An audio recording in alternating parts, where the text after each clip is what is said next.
हे आपल्याकडे 75 वर्षाचे आजोबा 3 दिवसापूर्वी आपल्याकडे ऍडमिट झाले। जेव्हा आम्ही हिस्ट्री विचारली, त्यांना पायाचा त्रास होता, चालण्यासाठी त्रास होत होता। तर हिस्ट्री विचारली, त्यांनी सांगितलं की चालताना त्रास होतो, परंतु काही एव्हिडन्सच नव्हते। तर आम्ही त्याचं एमआरआय केला होता। एमआरआयमध्ये काहीतरी फॉरेन बॉडी काहीतरी मध्ये आहे असं दिसलं होतं, तर एक्झॅक्टली काय ते कळत नव्हतं। आणि त्यांनी प्रायव्हेटमध्ये दाखवलं होतं। प्रायव्हेटमध्ये बराच खर्च गेला, ह्या गोष्टी त्यांना माहीत होतं। कारण त्यांना कोणाच्या सिव्हिलबद्दल सांगितलं होतं की बाबा सिव्हिलला जा, सिव्हिलला चांगली ट्रीटमेंट होईल।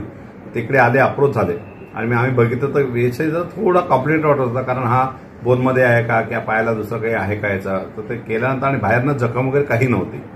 तर जेव्हा हे ऑपरेशन केलं तर खरोखर जे सर्जन आहेत, डॉक्टर विलास साळवेने ऑपरेट केलं, ते ऑर्थोपेडिक सर्जन आहेत, ते एकदम मांसामध्ये आणि ते फॅटमध्ये सगळी पॅक झालेली विठ्ठलाची जवळपास 4 सेंटीमीटरची मूर्ती होती पायामध्ये, आणि ती करण्यात आम्ही सक्सेसफुली ती बाहेर काढली। पण ते शॉक होतं। नंतर हिस्ट्री विचारून त्यांनी सांगितलं की एक 4 महिन्यापेक्षा जास्त दिवस झाले असतील। मला वाटतं की एकंदरीत आता जर बघितलं तर 4 महिने नाही, याच्यापेक्षा जास्त दिवस झाले असतील।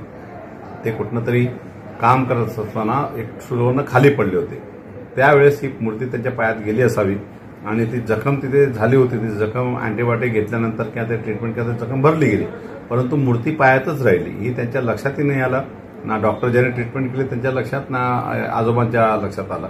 आणि तसे ते हे जखम बरी झाल्यामुळे ते निजाळ झाले होते, परंतु चालताना त्रास होतच होता त्यांना। म्हणून त्यांनी मग बऱ्याच डॉक्टरांना दाखवलं, एक्झॅक्ट कॉज कळत नव्हतं की काय आहे, कारण तेव्हा त्यांना वाटलं तर फक्त चामडी फाटली गेली ते पडल्यानंतर, परंतु ते पडल्यानंतर ती मूर्तीमध्ये गेलं असावी, कारण दुसरं तसं काही कारण नाही।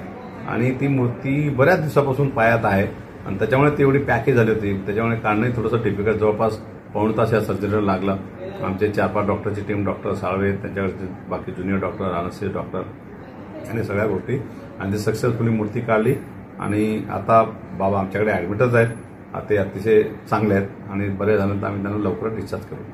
नाही, इन्फेक्शन झालं असं त्याच्यानंतर त्यांना तेव्हा ते पू वगैरे आलं असतं, परंतु काय झालं त्यावेळेस त्यांनी अँटीबायोटिक घेतलं आणि आपण कदाचित आपण बोन फ्रॅक्चर वगैरे झालं तर इम्प्लांट वगैरे टाकतो, मेटलचे काही रॉड टाकतो आपण, त्याप्रमाणे आपल्या बॉडीला काही सवय होऊन जाते।